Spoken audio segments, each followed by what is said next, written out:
हे राधे, हरे कृष्णा। आज की इस वीडियो में हम बात करेंगे गाजा माता के व्रत के बारे में। ये भादो माह के शुक्ल पक्ष की द्वितीया या अनंत चतुर्दशी या किसी भी शुभ दिन पर किया जा सकता है। हिंदू मान्यता के अनुसार गाजा माता का व्रत एवं पूजन करने से अन्न, धन और संतान की प्राप्ति होती है। जानिए 2023 में ये व्रत हमें कब करना चाहिए। गाज माता का व्रत भादो में किया जाता है। इसकी कोई तिथि या नियत नहीं है। यह व्रत भाद्रपद माह में किसी भी शुभ दिन किया जा सकता है। अधिकांश लोग यह व्रत भाद्रपद मास की शुक्ल पक्ष की द्वितीय तिथि या फिर अनंत चतुर्दशी के दिन करते हैं। इस व्रत में गाज की पूजा की जाती है। पूजा करने का इसमें क्या विधान रहता है। यह व्रत पुत्र संतान प्राप्ति और उसकी कुशलता के लिए किया जाता है। हिंदू मान्यता के अनुसार पुत्र जन्म होने या पुत्र के विवाह होने पर गाज का व्रत एवं उद्यापन अवश्य करना चाहिए। इस वर्ष यानी कि 2023 में इस व्रत को 17 सितंबर 2023 को रविवार के दिन या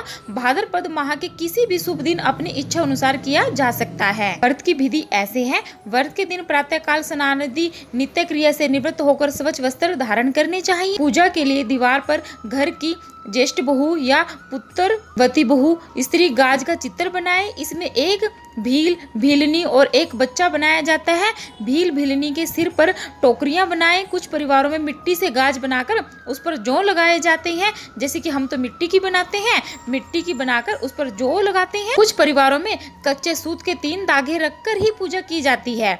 अधिकतर इस दिन अपने कुल देवता या कुल देवी की पूजा करते हैं। यह अपने परिवार की परंपरा के अनुसार करें। एक जल से भरा कलश रखे, हलवा पूड़ी का भोग बनाएं। कुछ परिवारों में गाज के व्रत में रोट का भोग लगाने का भी नियम है। व्रत रखती हैं स्त्रियां, उनको अपना जब व्रत का वो पारण करती हैं तो उसको रोट खाने की परंपरा होती है। हाथ में गेहूं के दाने हाथ में रखकर गाज की कहानी कहे, गाज माता की कहानी सुने। गाज माता की कहानी सुनने के बाद आपको विदाई की कहानी भी सुननी चाहिए। कलश का जल सूर्य को अर्पित कर देना चाहिए। जब किसी स्त्री को पुत्र प्राप्त हो या उसके पुत्र का विवाह हो तो उस वर्ष के भाद्रपद माह भादो के किसी भी शुभ दिन गाज के व्रत का उद्यापन करना जरूर चाहिए। उद्यापन के लिए एक चुनरी पर 7 जगह 4 पूड़ी हलवा दक्षिणा के लिए पैसे रखें।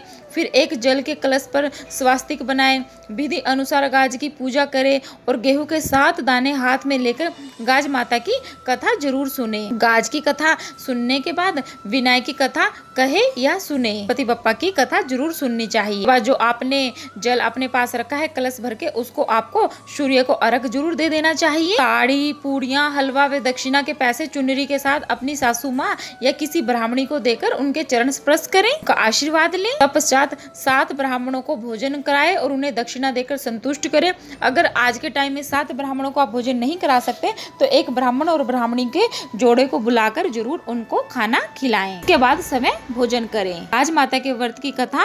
प्राचीन काल में एक राजा और रानी निसंतान होने के कारण बड़े दुखी थे। रानी ने एक दिन गाज माता का ध्यान करके उनसे संतान प्रदान करने की प्रार्थना की।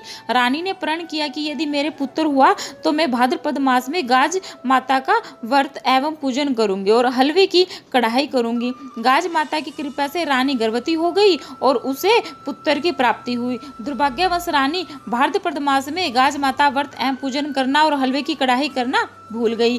यह देखकर गाज माता रानी क्रोध हो गई और उन्हें पालने में सोते रानी के पुत्र को आंधी से उड़ाकर एक भील भीलनी के घर पहुंचा दिया।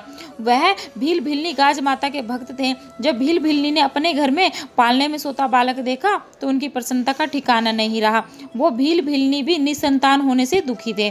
घर पर एक बच्चा पाकर भील दंपति बहुत प्रसन्न हुए और बारंबार ईश्वर का धन्यवाद करने लगे। राजा रानी महल में अपने पुत्र को ना पाकर परेशान हो उठे। राजा ने पूरे नगर में अपने पुत्र के खो जाने का ढिंडोरा पिटवा दिया। उसे घर लाने के लिए पुरस्कार देने की घोषणा कर दी। राजा के वस्त्र धोने वाले धोबी उसे भील भीलनी के घर के निकट ही रहते थे। उस भील भीलनी के घर पर पालने में झूलते बालों को देखा तो राजा को सूचना दे दी। राजा के सैनिक ने भील भीलनी के बच्चे के साथ महल लेकर आए और राजा रानी के समक्ष प्रस्तुत किया। राजा ने उनसे उस बालक के विषय में पूछा। उन्होंने बताया कि यह पुत्र उन्हें गाज माता की कृपा से प्राप्त हुआ। फिर राजा रानी को उस दिन जो भी हुआ वो बता दिया। यह सुनकर रानी को अपनी भूल स्मरण हुई और रानी ने गाज माता से अपनी भूल के लिए क्षमा मांगी और अगले ही दिन गाज माता का व्रत एवं पूजन पूरे धूमधाम से किया और अपने प्रण के अनुसार हलवे की कढ़ाई भी करी। गाज माता रानी पर पूरे प्रसन्न हो गए और उसे उसका पुत्र सुकुशल मिल गया। इधर उन भील भिलनी को भी गाज माता की कृपा से धन धान्य और संतान की प्राप्ति हुई।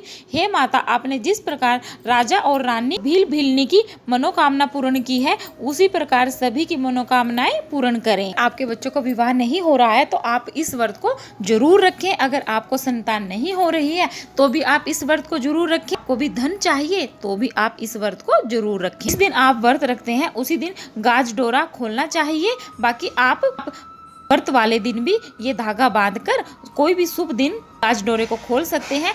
कम से कम धागा आपको अपने हाथ पे 3 दिन या 4 दिन तो जरूर बांध कर रखना चाहिए। आप इस डोरे को खोलेंगे उस दिन आप सुबह उठकर नहा धोकर लोग पूजा से पहले दीवार पर गेरू से गाज माता का चित्र बनाते हैं। लोग मिट्टी का चित्र बनाते हैं। लोग गोबर से, गाय के गोबर से भी गाज गाजनी बनाते हैं। कि आप अपनी परंपरा के हिसाब से इस व्रत को और इस पूजा को कर सकते हैं। जब भी आप कथा कहें तो आप अपने हाथ में थोड़ी सी कुसा जरूर रखें। के समय, कथा के समय जो आप हाथ में कुसा, थोड़े से चावल आपने रखे हुए हैं वह आप सूर्यदेव को जल अर्पित कर रहे हैं। उसके साथ ही वह आप लोटे में डालकर जल अर्पित कर दें। गाज माता की व्रत में पूजा में कहीं कहीं पर गजरोट भी बनाए जाते हैं। एक औरत के हिसाब से 2 गजरोट रखे जाते हैं। गजरोट फीका रखा जाता है, एक गजरोट मीठा रखा जाता है। उसके बाद जितने भी आपने अपने घर में गजरोट बनाए हैं, जितनी भी महिलाएं इस व्रत को रख रही हैं, गजरोट एक थाली में रखकर पूजा के पास ही गजरोट रखकर जो भी आपने खाना बनाया है उसको वहाँ पे रख करके कहानी को सुने। बाद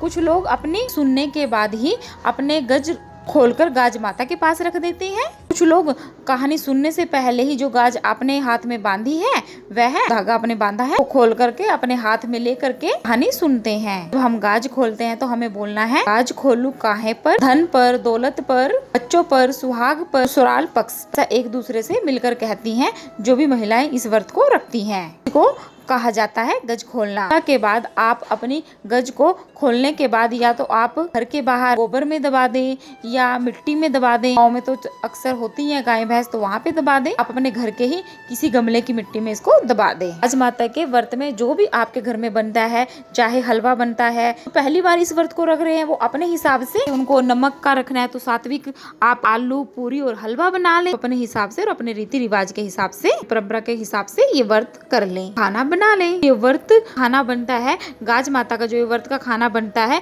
ये हमें महिलाओं ने व्रत रखे हैं आपस में बांट कर ही खाते हैं। गाज माता को भोग लगाकर फिर प्रसाद ग्रहण करते हैं। इस रोटी को पुरुषों को नहीं दिया जाता, उनसे छुपा कर खाया जाता है। चाहे आप उनके लिए अलग से इस रोटी को बना दे, पर जो आपकी पूजा की थाली का जो खाना है वह पुरुषों से छुपा कर खाया जाता है। गाज माता की बहुत सारी कहानियां हैं, बहुत सारी कहानियां आप सुन सकते हैं। मैं और भी गाज माता के व्रत की कहानियां आपके लिए लेकर आऊंगी। ऐसा करते हैं आपको ये वीडियो पसंद आएगा। वीडियो पसंद आए तो वीडियो को लाइक करें, चैनल को सब्सक्राइब, वीडियो को आगे से आगे शेयर करें। कमेंट में जय गाज माता जरूर लिखें। गाज माता रानी आपके घर में धन धान्य से भंडार भरे, आपके बेटों की लंबी आयु करे, आपके बेटे हर कार्य में उन्नति पाएं।